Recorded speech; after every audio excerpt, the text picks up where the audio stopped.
ಗೌರಿ ಅವರೇ, ಯಾಕ್ರಿ ಏನಾಯ್ತು? ಏನೋ ತುಂಬಾ ಡೀಪ್ ಆಗಿ ಯೋಚನೆ ಮಾಡ್ತಿದ್ದೀರಾ? ಡ್ರೈವರ್, ಇವತ್ ನಾವ್ ಸತ್ವಿ ಅಂತಾನೆ ಲೆಕ್ಕ. ಅಲ್ಲಮ್ಮ ಗೌರಮ್ಮ, ಏನಮ್ಮ ನೀನ್ ಮಾತಾಡ್ತಾ ಇರೋದು? ನೆಮ್ಮದಿಯಾಗಿ ಮನೆಗೆ ಹೋಗಿ ಪಾಚ್ಕೊಳ್ಳೋಣ ಅಂತಂದ್ರೆ ಇಂಥ ಹೊತ್ತಲ್ಲಿ ಸತ್ವಿ ಅಂತ ರಾಗ ಹೇಳ್ತಾ ಇದೆಯಲ್ಲ, ಈ ತರ ಎದುರಿಸ್ತಾರೆ ಯಾರಾದ್ರು? ಯಾಕ್ರಿ ಹೀಗೆ ಹೇಳ್ತಿದ್ದೀರಾ? ಏನಾಯ್ತು? ಮತ್ತೆ ಇನ್ನೇನು, ನಿನ್ನೆ ರಾತ್ರಿ ಮನೆ ಬಿಟ್ಟು ಹೋಗಿದ್ದು, ಇವತ್ ರಾತ್ರಿ ಮನೆಗೆ ಹೋಗ್ತಾ ಇದೀವಿ. ಮುಗೀತ್ ನಮ್ ಕತೆ. ರಮಾದೇವಿ ಮೇಡಮ್ ಕೈಲಿ ಪಕ್ಕ ಸಿಕ್ಕಾಕೋತೀವಿ. ಅದಕ್ಕೆ ಹೇಳಿದ್ದು ನಮ್ ಕತೆ ಮುಗೀತು ಅಂತ. ಇದ ಮ್ಯಾಟ್ರು. ಈ ವಿಷಯನ ಯೋಚನೆ ಮಾಡಬೇಕಾಗಿರತ್ತೆ. ಈಗೇನ್ರಿ ಮಾಡೋದು? ನೀವು ಹೇಳಿದ್ಮೇಲೆ ನನಗೂ ಸ್ವಲ್ಪ ಲೈಟಾಗಿ ಭಯ ಶುರು ಆಗ್ತಿದೆ. ಚಿಕ್ಕ ಯಜಮಾನ್ರೆ, ಈಗ ನೀವೇ ಏನಾದ್ರೂ ಮಾಡ್ಬೇಕು. ಚಿಕ್ಕ ಯಜಮಾನ್ರೆ, ಏನಾದ್ರೂ ಮಾಡಿ ನೀವೇ ನಮ್ಮನ್ನ ಬಚಾವ್ ಮಾಡಿ ಪ್ಲೀಸ್. ಅಯ್ಯಯ್ಯೋ, ನಾನೇನಮ್ಮ ಹೆಲ್ಪ್ ಮಾಡೋಕ್ಕಾಗತ್ತೆ? ನಾನೇನು ದೇವ್ರೆ? ನಾನು ನಿನ್ ಥರನೇ ಇವನ್ ಥರನೇ ಆರ್ಡಿನರಿ ಮನುಷ್ಯನಮ್ಮ. ಈ ವಿಷಯದಲ್ಲಿ ನಾನೇನು ಮಾಡೋಕ್ಕಾಗಲ್ಲ ಕಣಮ್ಮ. I am very sorry, I can't help you.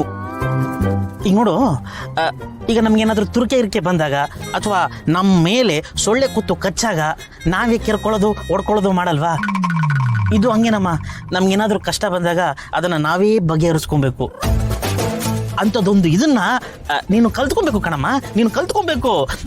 ಈ ವಿಷಯಕ್ಕೆ ನೀನೇನಾದ್ರೂ ಒಂದು ಸೊಲ್ಯೂಷನ್ನ ಕಂಡುಹಿಡ್ಕೊಳ್ಳಮ್ಮ.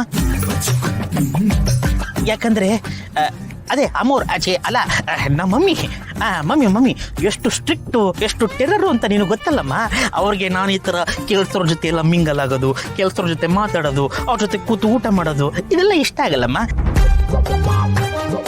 ಯಾಕೆ ಅವ್ರಿಗೆ ಅಷ್ಟೊಂದೆಲ್ಲ ಹೆಲ್ಪ್ ಮಾಡ್ತೀಯ ಅಂತ ನನಗೆ ಬಾಯಿಗೆ ಬಂದಂಗೆ ಬೈದು ಬಿಡ್ತಾರೆ. ಸುಮ್ಮನೆ ಯಾಕೆ ಬೇಕು?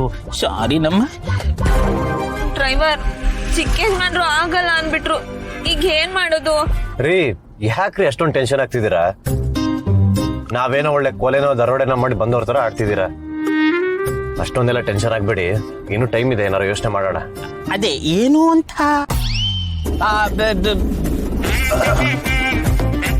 ನನಗ್ ತುಂಬಾನೇ ಭಯ ಆಗ್ತಿದೆ ಡ್ರೈವರು.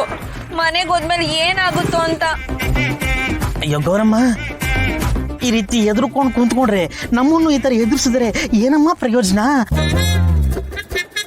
ಏನೋ ಒಂದಾಗತ್ತೆ. ಸ್ವಲ್ಪ ಸಮಾಧಾನವಾಗಿರಮ್ಮ. ಧೈರ್ಯ ತಗೋ, ಧೈರ್ಯ.